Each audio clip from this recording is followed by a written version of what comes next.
आदरणीय व्यासपीठ आणि माझे मित्र मैत्रिणींनो, थँक्यू सो मच आपण आज इथे सगळे आलात. कस्तुरी आणि दर्शनने खूप छान शब्दात आत्ता एक्सप्रेस केलं की ही ऑर्गनायझेशनचे व्हॅल्यूज काय आहेत, की कशामुळे आपण इथे सगळे जमा झालो आहोत.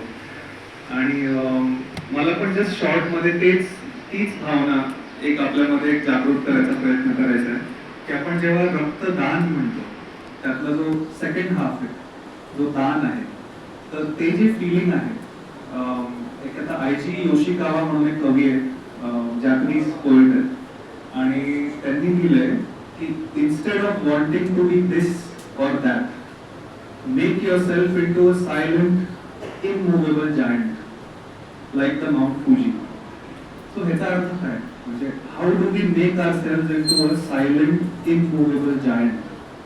यू नो, जेव्हा आपलं हार्ट एक्सपांड होतं, when we truly, you know, strengthen our wish to benefit others, की मला दुसऱ्यासाठी काहीतरी करायचंय, ही विश जेव्हा आपण ट्रूली स्ट्रेंथन करतो आपल्या लाईफमध्ये, तर तेव्हा आपलं हार्ट एक्सपांड होतं आणि तेव्हा ही दानाची भावना आपल्यामध्ये उत्पन्न होते. सो दर्शनने खूप क्लिअरली छान सांगितलं की हे जे फिलिंग आहे, हे जे आपलं इंटेंट आहे, लेट्स रिअली स्ट्रेंथन दॅट, आणि त्या इंटेंटने आपण हे काम करूया.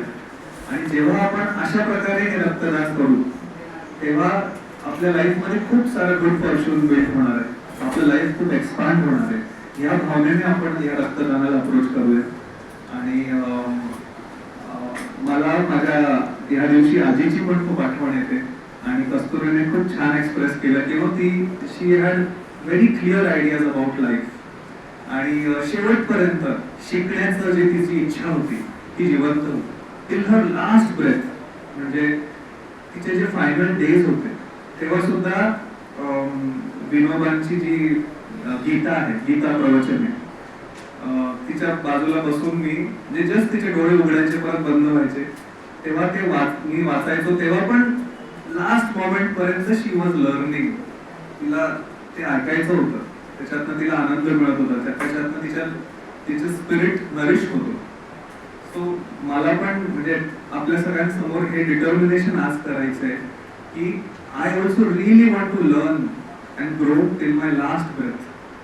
सो ह्या डिटर्मिनेशनने मी माझे 2 शब्द संपवतो.